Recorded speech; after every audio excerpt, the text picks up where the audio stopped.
Halo, perkenalkan nama saya Wilson Petrus Sumanggaol. Saya dari Peternakan 25 dengan NIM 05041282530057. Di sini saya akan membuat video tentang bagaimana sih hormon ternak jantan itu dan hormon ternak betina itu jika menerima rangsangan dari luar. Silahkan menyaksikan. Pernah nggak sih kalian bertanya bagaimana sih seekor ternak itu bisa menerima rangsangan dari luar? Nggak pernah. Jika seekor ternak menerima rangsangan berupa penglihatan, rabaan, maupun sentuhan dari sekitarnya, dia akan mengirimkan sinyal ke dalam otak. Nah, hipotalamus akan mensekresikan ke dalam GnRH atau gonadotropin releasing hormone. Setelah itu, GnRH akan menstimulasi ke hipofisa. Nah, di dalam hipofisa terjadi proses pembentukan hormon, yaitu dua hormon. Yang pertama FSH atau Follicle Stimulation Hormone, yang kedua hormon LH atau ICSH atau Luteinizing Hormone. Nah, lanjut ke FSH atau Follicle Stimulation Hormone. Di sana FSH akan menghasilkan sel-sel Sertoli di dalam tubulus seminiferus. Setelah itu di dalam sel Sertoli tadi dia berfungsi sebagai sumber nutrisi untuk mematangkan spermatogenesis. Nah, setelah pematangan spermatogenesis akan terbentuk spermatozoa atau sperma dari ternak. Nah, gimana sih jika tidak terjadi rangsangan? Dia akan ke hormon LH atau ICSH.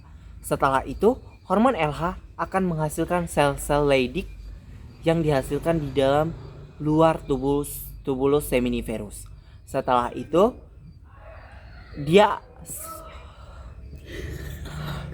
Action. setelah hormon FSH, kita lanjut ke hormon LH atau ICSH. Nah, di dalam hormon LH, dia menghasilkan sel-sel Leydig yang ada di dalam luar tubulus seminiferus. Sedangkan sel-sel Leydig ini akan menghasilkan hormon progesteron yang membantu spermatogenesis dalam pematangan sperma. Setelah itu, hormon testosteron yang dihasilkan oleh sel-sel Leydig akan menghasilkan libido atau behavior sex atau seks sekunder. Gimana sih jika hormon testosteron dan sel-sel Sertoli itu berlebihan? Jika hormon testosteron berlebihan diciptakan oleh hipotalamus, maka akan memberikan feedback negatif terhadap tubuh. Oleh karena itu, hormon testosteron akan memberikan sinyal terhadap hipotalamus dan hipofisa agar berhenti menghasilkan atau memproduksi hormon testosteron. Dan juga begitu juga terhadap sel-sel Sertoli. Jika berlebihan akan memberikan feedback negatif yang menghasilkan sekresi inhibin.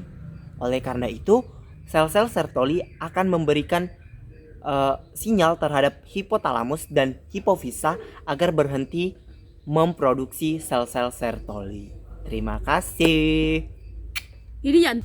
Ternak betina menerima rangsangan dari luar ataupun sekitarnya berupa sentuhan maupun cahaya matahari. Setelah ternak betina menerima rangsangan dari sekitar, dia akan memberikan sinyal terhadap hipotalamus untuk melanjutkan hormon. Nah, setelah itu hipotalamus akan mensekresikan terhadap GnRH atau gonadotropin releasing hormone. Setelah itu GnRH akan menstimulasi terhadap hipofisa. Nah, di hipofisa memiliki dua cara kerja. Yang pertama adenohipofisa, yang kedua itu heupofisa. Yang pertama, mari membahas tentang adenohipofisa. Adenohipofisa dibagi menjadi tiga. Yang pertama FSH, yang kedua LH, yang ketiga prolaktin. FSH atau Follicle Stimulation Hormone ini berfungsi sebagai perkembangan folikel. Setelah perkembangan folikel dihasilkan, perkembangan folikel akan menghasilkan hormon estrogen. Hormon estrogen akan memicu estrus atau birahi. Setelah itu, ternak betina ini siap untuk dikawini. Yang kedua adalah LH, di mana LH jika sel sperma berhasil masuk ke dalam sel telur, maka terjadi ovulasi atau kebuntingan maupun tidak kebuntingan. Jika mengalami kebuntingan, kebuntingan akan menghasilkan Cl. Nah, Cl akan menghasilkan hormon estrogen yang akan menjaga kandungan nanti di dalam janin. Yang jika tidak terjadi kebuntingan, maka Cl akan lisir.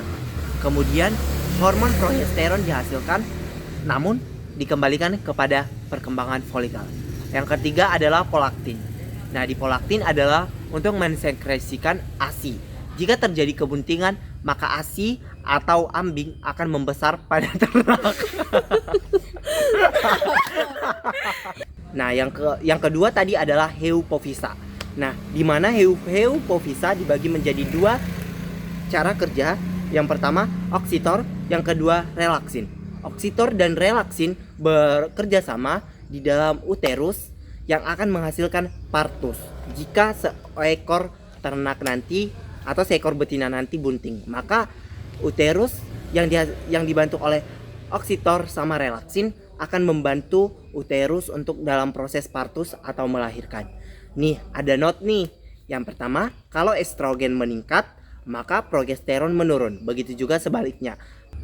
Ada note nih teman-teman, mau tahu gak? Apa tuh? Gimana kalau progesteron itu meningkat, maka progesteron itu menurun. Tetapi begitu juga sebaliknya. Kalau estrogennya menurun, maka progesteronnya meningkat. Oke, terima kasih. See you.